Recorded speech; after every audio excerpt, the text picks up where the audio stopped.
من متسول ومدمن مخدرات إلى مليونير بفترة قصيرة زمنية جدا. خليك وياي اسمع قصة خليل رفاتي.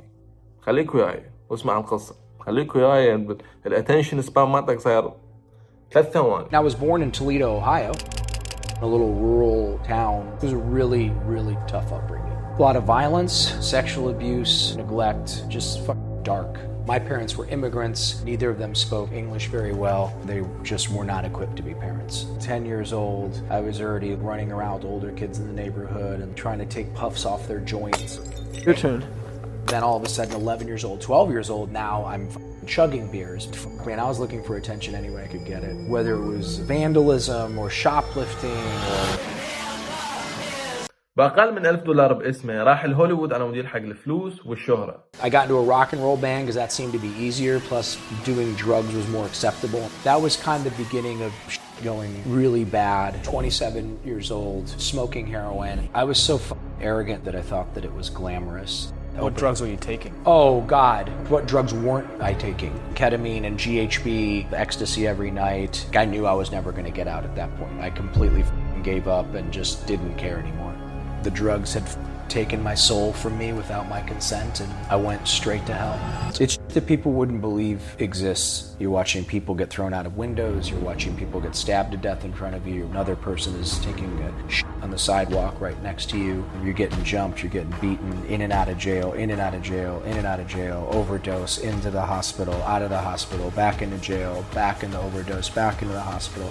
It's just a disgusting, filthy existence. And teeth were falling out of my head. I had open sores all over my face. I had ringworm. I had scabies. I was 109 pounds. طبعا على مود يوصل للمرحلة اللي هو بيها هسه كان لازم يتعالج، وبعد ما كل اللي يعرفهم عافوا وأخيرا لقى مكان إنه يلاقي بيه علاج بشكل احترافي. Dove headfirst into 12-step programs. I went to meetings every single day, twice a day. So I went back to washing cars, which I was great at. I started cleaning people's apartments. In order for me to change, in order for me to start living a new life, there had to be a paradigm shift. I got a sponsor. I did exactly what the my sponsor wanted me to do. He made me do the cleanup commitments at meetings. He made me do the coffee and cookie commitment. And don't buy those disgusting little cookies. Get them nice cookies. Get them nice coffee. ما كان عارف إنه هاي الالتزامات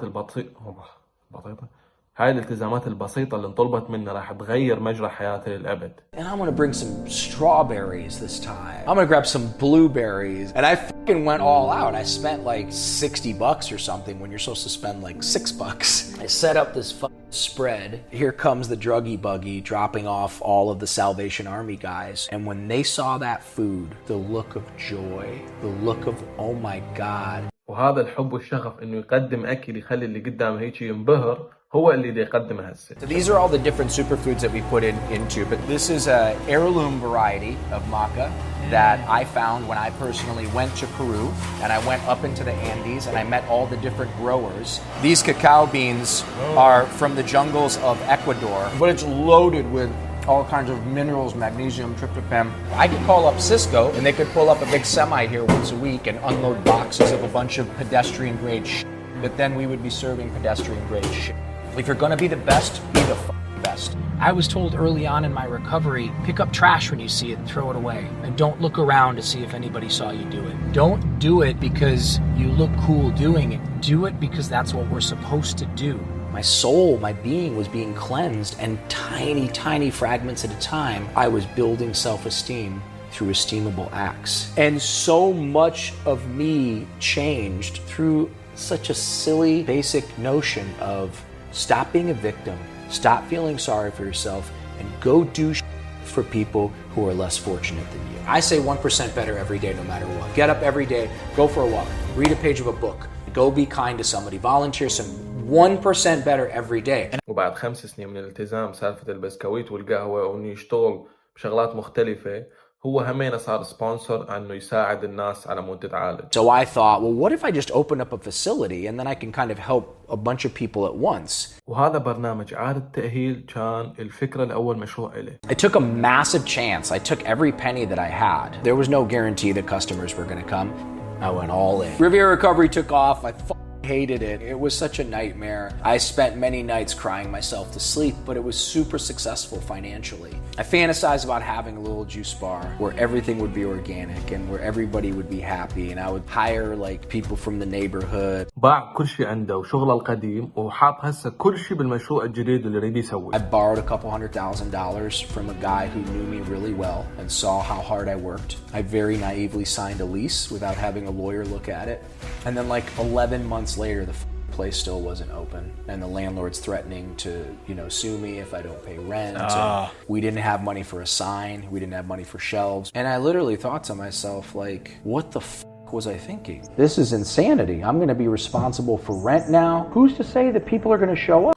طبعا ما كان اكو اي جارنتي انه الموضوع راح ينجح، بس انت متخيل انه هو بنص الثلاثينات كان هومليس ومدمن مخدرات، وعلى 40 فتح مشروع ومشى بالمشروع، بعدين باعه وفتح مشروع جديد وبدأ من الصفر ما له. تخيل الوقت الزمني. People in their mid-20s, I'm 26, they feel so far behind. So crazy. That's so crazy. You have no idea how young you are. I'm 52 in the greatest shape of my life. Let's say you're 40. You think you're old, you think life has passed you by. 10 years are gonna go by. And the first thought you're gonna think after you get that 50-year birthday celebration, you're gonna go, I was so young, why didn't I take advantage of it? When I was 27, 28, 29, I thought, well, I haven't made it yet, I'm gonna kill myself. Can you imagine? I was really scared. It's the day before we're supposed to open, and these kids walk in.